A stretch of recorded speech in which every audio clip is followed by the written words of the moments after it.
So wait, are you like gonna be an English teacher or something? No? Oh, I just thought you were because, you're like an English major, and, what else can you do with your degree? Okay, honestly, guys, if I had $1 for every time I've heard that, I wouldn't even need to go to college, because I'd have so much money. Hi, guys, welcome back to my channel. If you guys are new to my channel, my name is Erica, and I make a lot of writer-related videos. If you want to check out any of my previous videos, they will be linked on the screen somewhere, like in those sidecar thingies, so you guys can definitely go check those out after you check this one out, of course. But anyway, today's video is all about being an English major, and today I'm going to be sharing some of my personal tips on being an English major and some things that you guys should expect if you are deciding to do this major.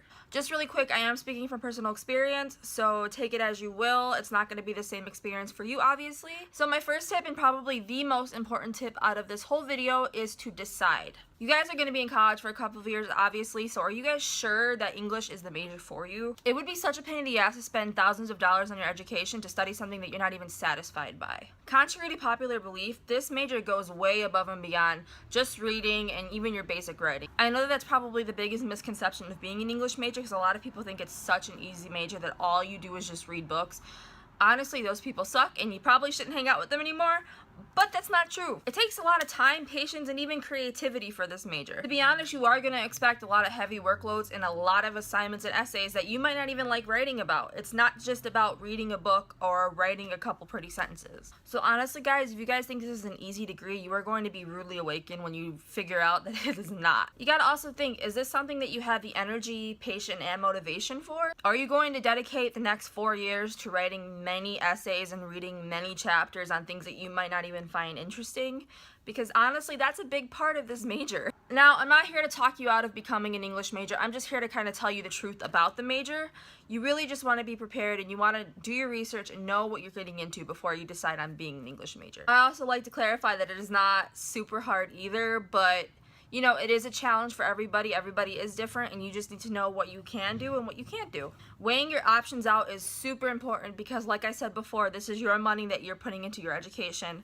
You really don't want to study something that's practical but not enjoyable. So if you feel that way towards English, you might not want to get into the program. If you feel like English is your thing, then come into our program. It is awesome. My second tip is to take the boring classes first. Now, a lot of these boring classes are gen eds, and I know that in most traditional universities, you finish gen eds within the first 1 to 2 years of your college education. I know quite a number of juniors and even seniors that aren't even done with their very basic, freshman year gen ed programs. You really don't want to be that person. Here's why. For me, it was super beneficial to get those really boring classes out of the way first, because when I became a junior, I got to take classes I really liked. I'm now taking classes that I fully enjoy and that I could fully put my all into without having to worry about these really basic general classes.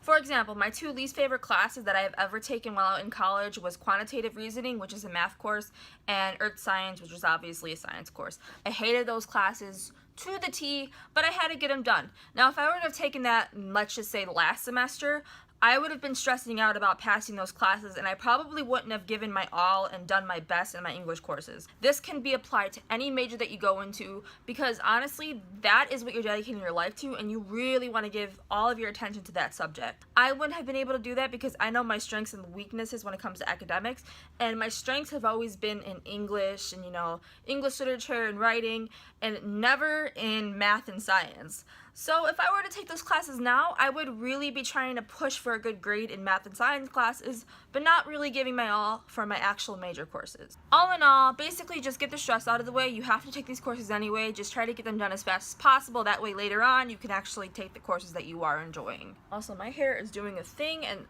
sorry. Now, my third tip is to take the classes that you actually enjoy. Now, I know this really just depends on your curriculum at your college, but when you do have the little freedom that you have to take any courses, like after you've completed all your gen eds or whatever, take the classes that you actually enjoy. For example, for my degree, I am required to take 6 survey literature classes, but those literature classes can be any ones that I choose. And my school provides like a really wide range of courses. And whenever you guys can choose your schedule freely, I definitely recommend to do that too, to take the classes that you like. I just think that it's kind of a waste of time to take classes that seem practical if you don't like them. Because honestly, how is that benefiting you? I know that we are really pressured to take these courses because we feel like because we're English majors, we should be so educated in different types of literature, but that's not true. Like, don't waste your time in a class that you're not enjoying. Now, my fourth tip is to avoid buying brand new paperback books. This also applies to anthologies or any, written text that you might need for your classes. But let's face it, guys, because you are an English major, you are gonna need so many books for classes. Now, fortunately for me, I go to a university where we can actually rent out our textbooks and even our paperback books, but I know for the majority of wherever you are in the world, you are going to need to pay out of pocket for your books. Now, some books are kind of like unavoidable to pay full price for, like textbooks or like, certain anthologies. Those are just like really hard to find cheap sometimes. What you can save your money on are paperback books. These could be regular narratives or nonfiction or fiction books that, you might be required to read and write something on later on. And honestly, most of these you can find at a discounted price. And my best advice to avoid this is to just go to discount stores or, go on Amazon and just look for the cheapest, used books that you can find. If you guys are in the Midwest, you could definitely check out Half Price Books. Half Price Books, I swear to God, I live and stand by Half Price Books because it's the most amazing store ever. As far as I know, the only Half Price Books are in, the Midwest area. I think there are a couple in Texas, I'm not really sure, but that's all I know of where they're at. But it's basically a store that sells, pretty up-to-date books, but they're at half price, so you save so much money on your books, and they have lots of sections for actual textbooks and paperbacks. So if you're in the Midwest or Texas, definitely recommend to check those out. Now, my fifth tip is to actually show up to class. I know I sound like your mom, and I know you're not in high school anymore and you don't need to be told what to do, but coming from a person who is almost graduating college, it is really important to show up to class. You might think you got your analysis down to a T from the reading you've done, but I'm telling you right now, chances are you are wrong. And honestly, you might have a response paper or a test on the reading you did, and you'll be wrong. Your answers will be wrong because you decided not to go to that class that day. Trust me, it's happened more times than not, including with myself and some of my friends that are English majors or just, students in general. You don't want to miss class because number one, you're paying for it, and number two, you don't want to miss out on information that could be super helpful for you guys. My sixth tip is to develop time management skills. I know you guys hear this all the time, even in high school they say this all the time, but it's really important, especially when you get into college. For English majors, it is inevitable. We have so many readings, we have to, do so many papers, and just a lot of things that we have to finish throughout the semester.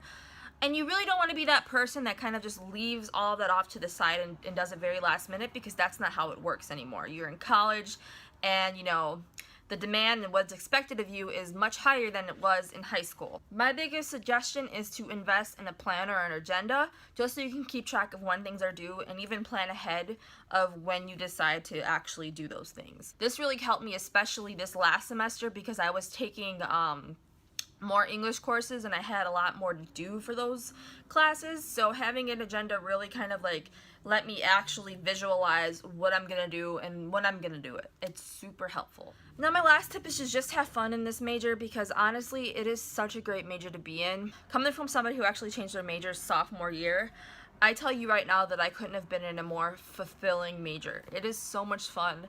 I just naturally love reading, and I naturally love, analyzing what I'm reading and just writing things and kind of just, nitpicking at my brain and, being a critical thinker. It is kind of really self-fulfilling for me, and I know that if you come into this major, you will feel the same way, so just enjoy it, have fun, try not to stress out too much. I know that it could be really hard, and I know that there will be nights where you want to rip your head off and just freak out, but I'm telling you right now, it is definitely worth it, especially if this is something that you have always enjoyed doing.